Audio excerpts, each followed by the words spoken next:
Primeiro livro de Samuel, capítulo 3, versículo 1. 1 Samuel, capítulo 3, versículo 1. Deus fala com Samuel numa visão. O Espírito Santo tem falado muito forte conosco sobre o silêncio de Deus, sobre o silêncio dos céus. E Ele tem dito que esse silêncio vai acabar. E vai acabar nessa fogueira santa, em nome de Jesus. Mas vai acabar mesmo, vai acabar mesmo. Você pode estar certo do que eu estou falando. Quando Deus insiste numa coisa, é porque Ele está querendo fazer aquilo. Quando Ele fica batendo numa tecla, é porque Ele está dizendo, tem que ser agora. Ou é agora, ou não é nunca. O jovem Samuel servia a quem? Ao Senhor, mas perante Eli.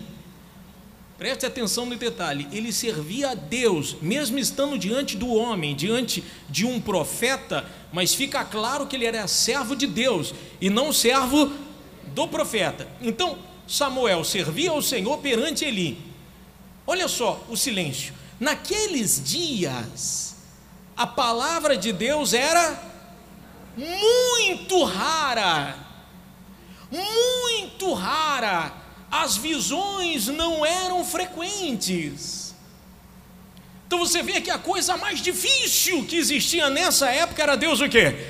Era Deus falar. Então os céus certamente estavam em silêncio há alguns anos, e você já vai entender há quantos anos mais ou menos os céus estavam em silêncio e por que estavam em silêncio. Vamos lá. Certo dia, estando deitado no lugar costumado, o sacerdote Eli, cujos olhos já começavam a escurecer-se a ponto de não poder ver, e tendo-se deitado também Samuel no templo do Senhor, em que estava a arca, antes que a lâmpada de Deus se apagasse, o Senhor chamou o menino, Samuel, Samuel, e este respondeu, eis-me aqui.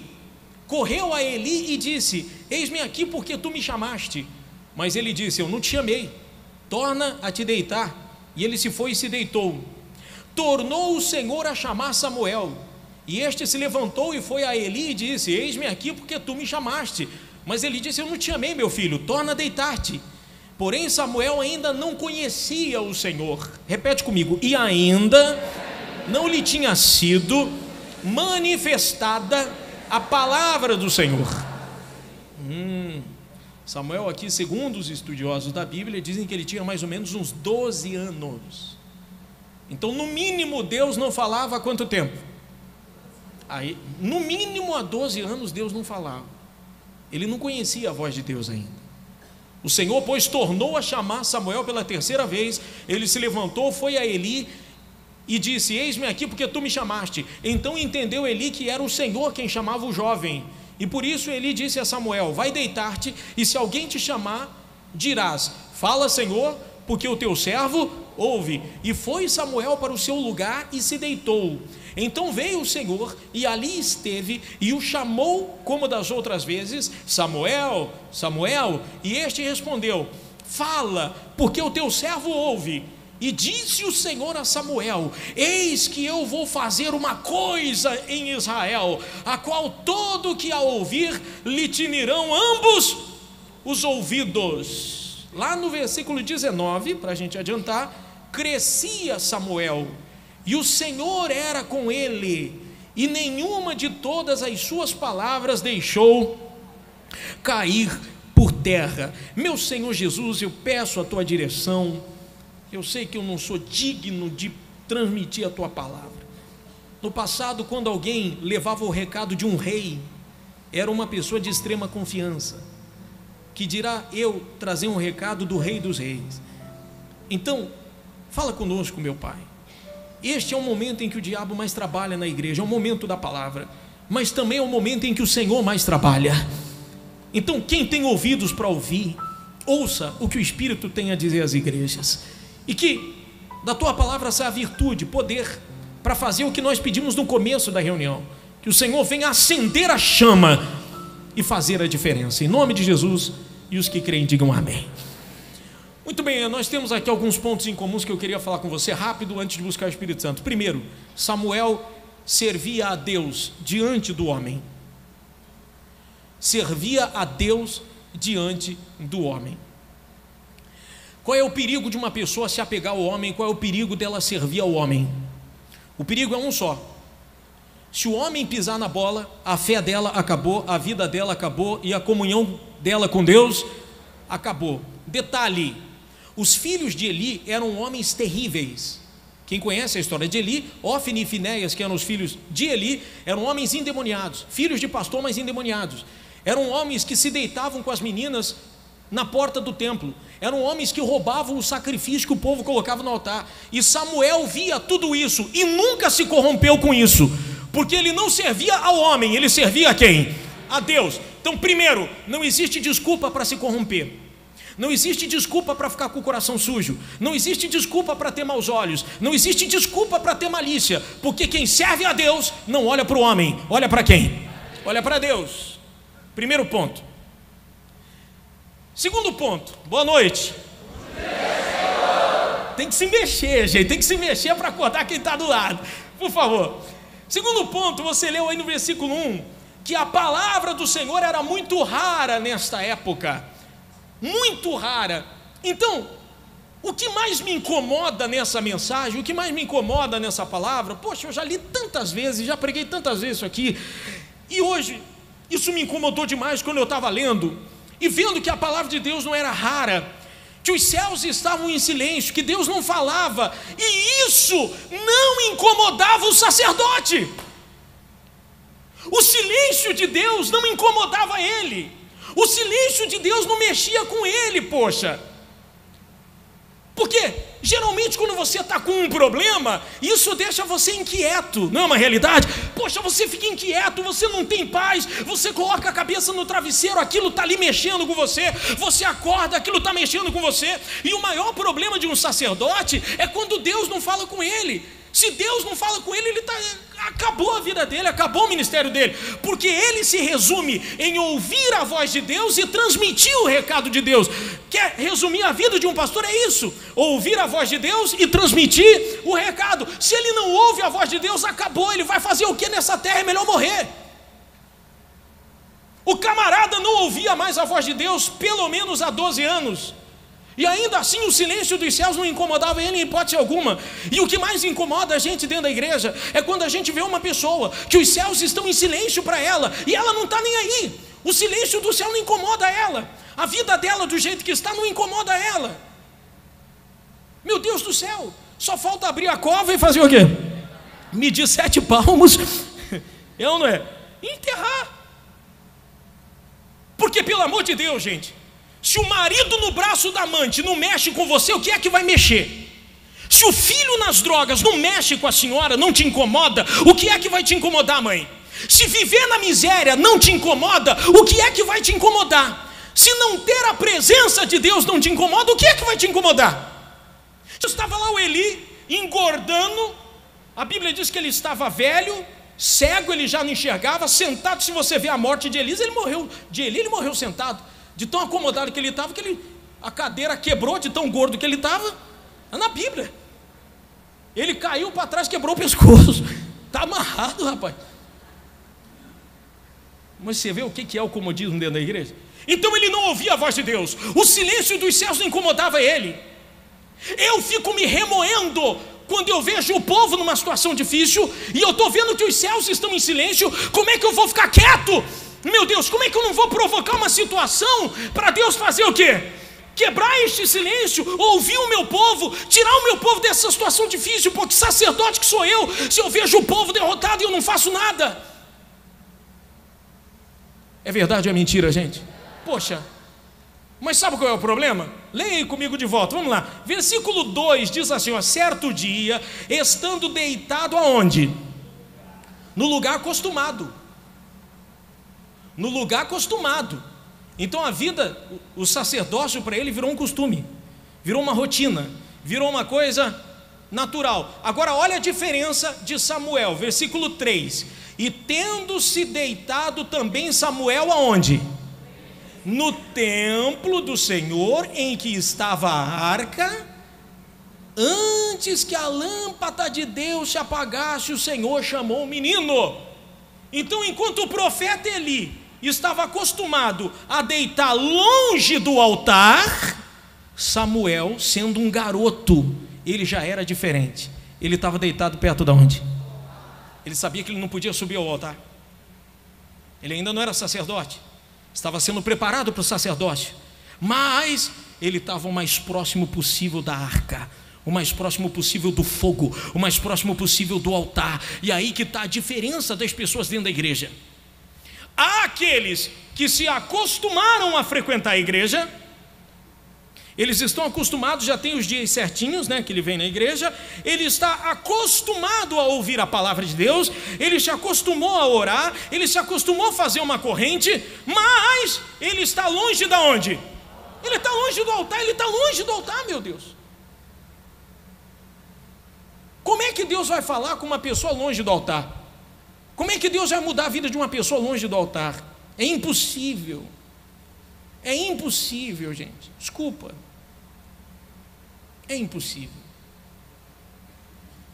Quando uma pessoa se aproxima do altar, quando ela está perto da arca, igual Samuel, ele fala: não, pera lá, eu não vou me envolver com os filhos de Eli, eu não quero saber se Eli está bem ou está mal com Deus, eu sei que eu tenho que fazer a minha parte diante do meu Deus.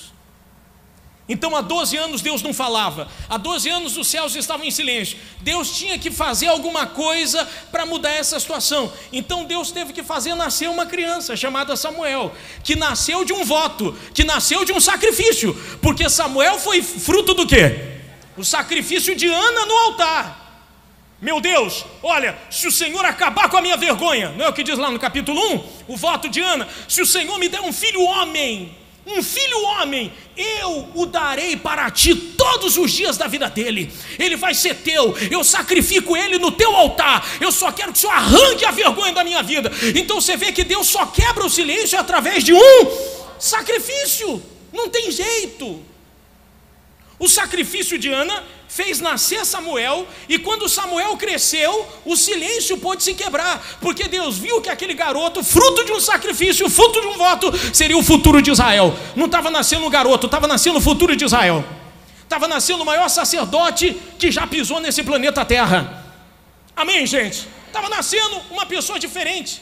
Ana nunca sonhou com isso, que quem estava no ventre dela, fruto do voto dela, não era apenas um filho para tirar a vergonha dela ou para quebrar o silêncio, já que o útero dela estava em silêncio. Não, estava nascendo alguém que ia inclusive salvar ela, o pai e a nação toda. A pessoa não entende que o voto dela é que vai fazer nascer o quê? O salvador dela, a salvação dela, a mudança da vida dela, a transformação da vida dela. Ela não entende que é o voto que vai fazer o silêncio dos céus se quebrarem de uma vez por todas, em nome de Jesus. Amém, gente? Então você vê a enorme diferença de um para outro, né? Um servia a si mesmo, outro servia a Deus. Um já estava acostumado a não ouvir mais a voz de Deus, o outro, coitado, nem conhecia a voz de Deus, para ele era uma coisa ainda distante. Naquele dia, ou melhor, naquela noite, ia mudar o rumo da vida de Samuel. E se você crê, nessa noite vai começar a mudar o rumo da sua vida. Vai começar a mudar o rumo da sua vida, por dois motivos. Primeiro deles, porque Deus está chamando você para deitar perto do altar e não longe, antes que a lâmpada se apague. Antes que a lâmpada se apague. Você pega a história da Bíblia toda e você vai ver que toda vez que alguém desprezou o altar, Deus virou as costas para ela e teve que fazer nascer outro. Toda vez que uma geração desprezou a Deus, Ele fez aquela geração morrer e trouxe uma nova geração. Mas Ele nunca deixou de se manifestar. Nunca. Ele diz assim: se nessa geração não tem ninguém para me ouvir, não é que eu estou em silêncio, é que não tem ninguém aí para me ouvir. Então eu vou ter que remover essa geração e vou ter que levantar uma geração nova, que nasceu do sacrifício, que nasceu de um voto no altar. Com essa geração eu vou poder falar, com essa geração eu vou poder fazer barulho, com esta geração eu vou mudar a situação. Deus aparece: Samuel, Samuel. A primeira reação dele é ir até a pessoa mais próxima que ele conhecia a voz, que era Eli, coitado, foi até o profeta. Até o sacerdote: você me chamou? Não te chamei, volta a deitar. Segunda vez, Deus insistindo, Deus querendo quebrar o quê? Eu tenho que quebrar o silêncio, agora é a hora, é agora ou não é nunca? Eu não sei daqui quantos anos vai nascer um outro camarada que tenha disposição desse aí. Eu não sei quanto tempo vai demorar para nascer um outro Samuel, então eu tenho que aproveitar agora. Quando Deus vê uma pessoa acesa dentro da igreja, Deus fica doido para se manifestar, porque Ele fala: eu não sei quanto tempo vai demorar para aparecer um outro povo de fé igual esse. É ou não é? Eu não sei quanto tempo vai demorar para nascer alguém igual a essa mulher, igual a este homem, igual a essa pessoa que está aí sentada do seu lado. Então ele tem que aproveitar aquele momento para falar sobre isso, para ver se a pessoa desperta, porque a partir daquele momento vai começar uma nova história para ela. Amém, gente? Por que você acha que Deus está insistindo tanto nisso? Por que Ele está batendo tanto nessa tecla do silêncio? Por que, meu Deus do céu? Porque Ele quer quebrar o silêncio dele. Ele quer fazer dessa geração aí a geração mais abençoada que já passou nesse Ceará. Diga: tá ligado, em nome de Jesus. Ele quer fazer deste povo aí, olha, o povo mais abençoado que já pisou nessa catedral. Ele quer fazer dessa geração agora a geração que mais vai fazer a diferença desde que a Universal foi fundada aqui neste lugar. E quem tem ouvidos para ouvir, ouça o que o Espírito diz às igrejas. A questão é: você está sentado nessa poltrona e acostumado com a vida do jeito que ela é? Ou será que Deus pode te chamar para mais perto do altar para quebrar esse costume? Será que você se acomodou e a cadeira vai ter que quebrar, como foi com Eli? Será que Deus tem que fazer nascer um Samuel no meu lugar para fazer o que eu tenho que fazer? Uma ova. O que eu tenho que fazer, eu vou fazer com toda a minha força. Amém, gente? Essa é a nossa fé. A lâmpada está acesa, a minha fé está acesa, a chama está acesa. A minha fé não é morta. Minha fé não é morta. Mas se eu não cuidar, essa fé aos pouquinhos, não tem jeito, ela vai apagando o que a gente falou semana passada aqui. Aos pouquinhos essa fé corre o risco de apagar. Então, antes que o diabo crie uma situação para apagar a minha lâmpada, meu caro, deixa então eu ouvir a voz de quem? De Deus. Edson, o Edson, está ouvindo? Eis-me aqui, Senhor. Fala, Senhor, que o teu servo ouve. Quantas Marias tem aqui? Levanta a mão, deixa eu ver. Rapaz, só dá Maria na igreja. Maria, será que eu posso falar com você? Está me ouvindo, Maria? Maria, está me ouvindo, Maria? Fala, Senhor, que o teu servo ouve. Quantos Francisco tem aqui? Olha só, rapaz, só dá Francisco no Ceará. Francisco, será que eu posso falar com você? Está me ouvindo, Francisco? Então Deus só está querendo alguém que ouça. Ele quer quebrar o silêncio, meu caro, desde que você colocou os pés aqui pela primeira vez. Ele não quer quebrar o silêncio agora, Ele quer quebrar desde o primeiro dia que você colocou os seus pés aqui. Desde aquele dia. Amém? Não deixa a lâmpada se apagar. Não deixa, como muitos deixaram. Hoje não estão mais na presença de Deus. E alguns que a lâmpada se apagou estão dentro da igreja, estão rastejando. Uma luta. Uma luta. É ou não uma realidade? Versículo 11. Disse o Senhor a Samuel. Quebrou o silêncio, né? Disse o Senhor a Samuel: eis que eu vou fazer uma coisa em Israel. Vamos trocar essa palavra Israel por Ceará? Vamos lá.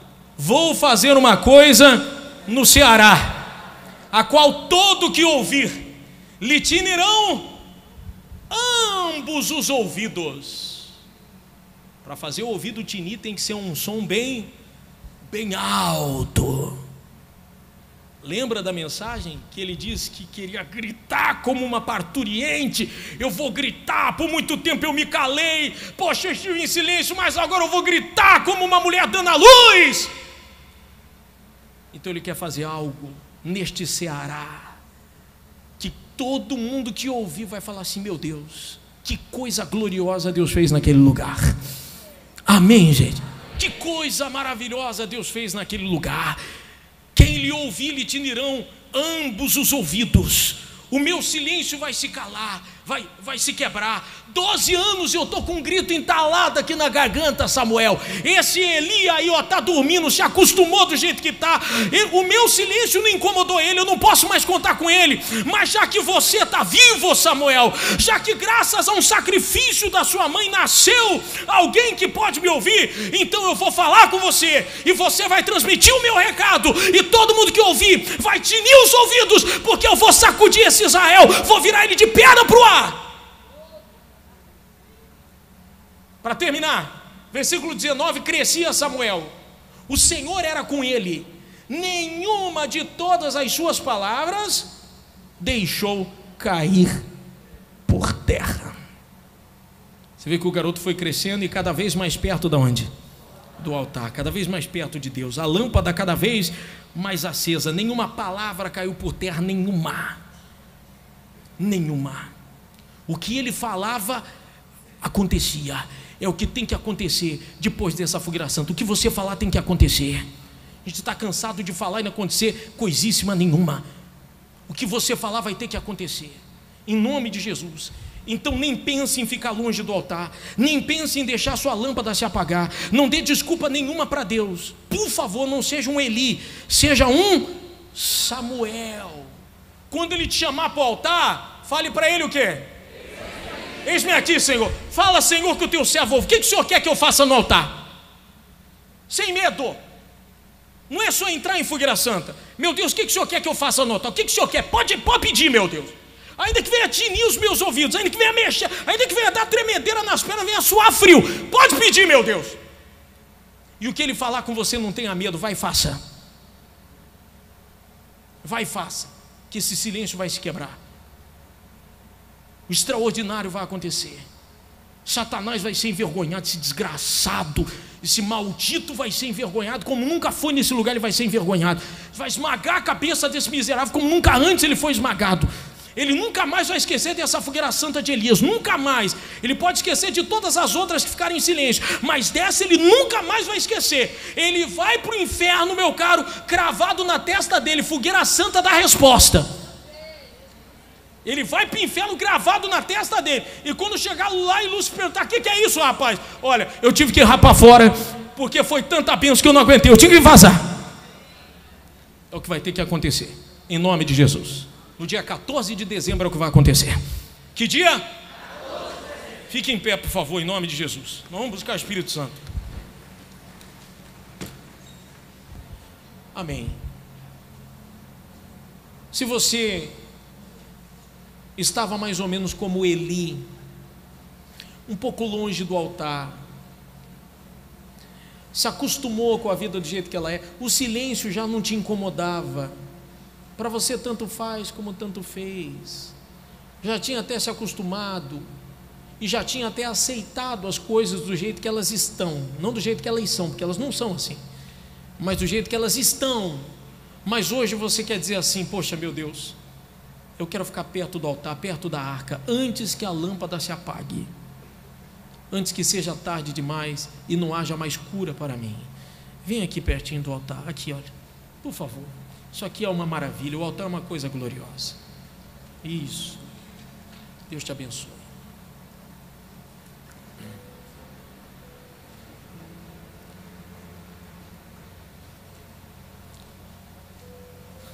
Deus abençoe o Senhor. Feche seus olhos. Desperta-me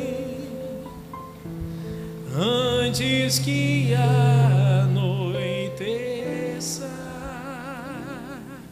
antes que o azeite se acabe, antes que o azeite se acabe, e se apague a chama dentro de mim, e se apague a chama dentro de mim. Desperta-me, desperta-me antes que seja tarde, antes que seja tarde, antes que tu vás embora, antes que tu vás embora, só reste a saudade de ti, e só reste a saudade de ti. Desperta-me desperta o meu amor. Eu não quero me perder de ti e estar longe sem perceber a distância. Desperta o meu amor e acorde o meu coração, ressuscita minha paixão por ti, Jesus. Desperta-me, desperta-me antes que anoiteça, antes que anoiteça, antes que o azeite se acabe, antes que o azeite se acabe, e se apague a chama dentro de mim, e se apague a chama dentro de mim. Desperta-me, desperta-me antes que seja tarde, antes que seja tarde, antes que tu vás embora, antes que tu vás embora, e só reste a saudade de ti, e só reste a saudade de ti. Desperta-me, desperta-me, desperta o meu amor. Eu não quero me perder de ti e estar longe sem perceber a distância. Desperta o meu amor e acorde o meu coração, e acorde o meu coração, ressuscita minha paixão, ressuscita minha paixão